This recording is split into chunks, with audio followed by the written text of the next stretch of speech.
Dostali ste niekedy od Boha veľký dar a potom ste sa pristihli, že zabúdate byť vďační? Páter Pio poznal tento pocit a hovoril o ňom veľmi úprimne. Zostaňte s nami a vypočujte si tieto príbehy.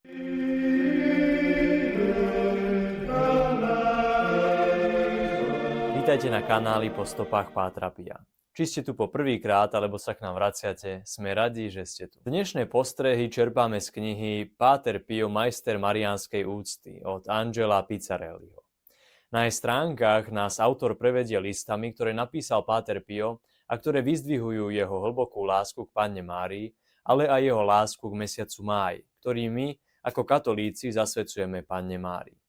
Autor nám hovorí, že máj, voňajúci rúžami a naplnený svetlom, bol niečím, na čo sa Páter Pio netrpezlivo tešil. Dokonca hovorieval: máj je najkrajší mesiac v roku.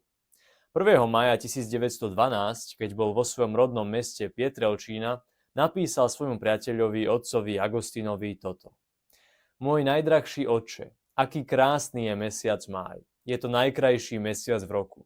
Ako dobre tento mesiac ohlasuje sladkosť a krásu Márie.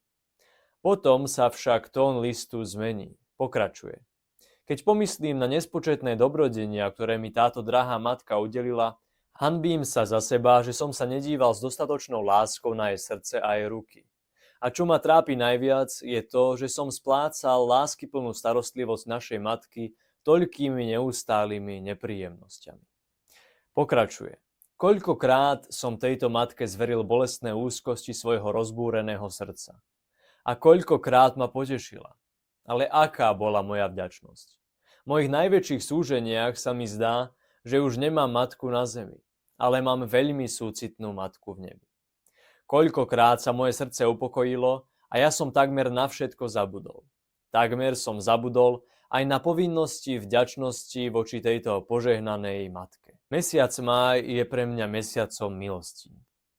Zastavme sa tu na chvíľu. Tu je Páter Pio, niekto, na koho vzhľadáme ako na svetca, a predsa hovorí o tom, že nemiluje Pannu Máriu dosť. Že nie je dostatočne vďačný. A to nám hovorí niečo dôležité. Svetosť nie je v skutočnosti o mimoriadnych znameniach, ale o srdci, ktoré zostáva malým pred Bohom. Stále si uvedomujúc, že dostalo viac, než by mohlo splatiť. Ako často zabúdame na milosti, ktoré sme dostali, alebo dokonca na dobro, ktoré nám preukázali druhí. O rok neskôr, 6. mája 1913, píše znova otcovi Agostinovi. A tento raz sa jazyk stáva ešte intenzívnejším. Ako by sa snažil opísať niečo, čo sa nedá úplne vyjadriť slovami. Píše: Najdrahší otče, mesiac krásnej matky sa konečne vrátil. Táto drahá matka mi naďalej poskytuje svoju materinskú starostlivosť s pozornosťou, osobitne v tomto mesiaci. Čo som urobil, aby som si zaslúžil takúto jemnosť? Táto nežná matka ma vo svojom veľkom milosrdenstve, múdrosti a láskavosti chcela potrestať veľmi vznešeným spôsobom, vlievajúc do môjho srdca toľko milostí, že keď sa ocitnem v jej prítomnosti a v prítomnosti Ježiša, som nútený zvolať: Kde som? Kde som? Kto je pri mne? Cítim, ako by všetko horelo bez ohňa. Cítim sa blízko a pripútaný k synovi skrze túto matku. Ani nevidia z reťaze, ktoré ma tak pevne držia. 1000 plameňov ma stravuje. Cítim, ako by som neustále umieral a predsa stále žil. Autor Angelo Pizzarelli komentuje, že list vyjadruje mystickú lásku, ktorá zapaľuje dušu a vyzdvihuje hlboký význam presvätej Panny v našich životoch. Počiarkuje jej úlohu matky aj prostredníčky v Kristovi. Preto je prvoradé, aby sme zostávali neochvejne spojení s Ježišom a jeho milovanou matkou. Na záver, keď prechádzame týmto obľúbeným mesiacom Pátra Pia, nech je nám pripomínaná nenahraditeľná úloha Panny Márie v dejinách spásy. Jej áno Bohu umožnilo našu spásu, dar, za ktorý by sme mali byť nekonečne vďační.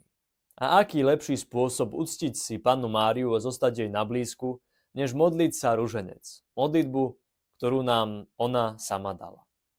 Preto povzbudzujem vás všetkých, ktorí počúvate, aby ste sa denne modlili ruženec. Panna Mária prisľúbila osobitnú podporu a hojné milosti tým, ktorí sú oddaní tejto modlitbe.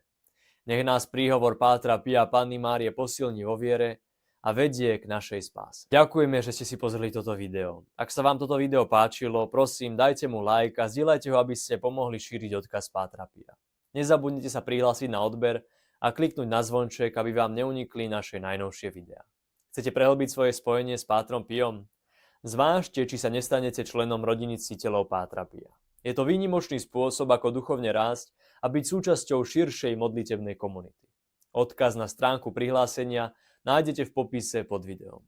Nech vás Panna Mária a Páter Pio požehnajú a uvidíme sa pri ďalšom videu. Amen.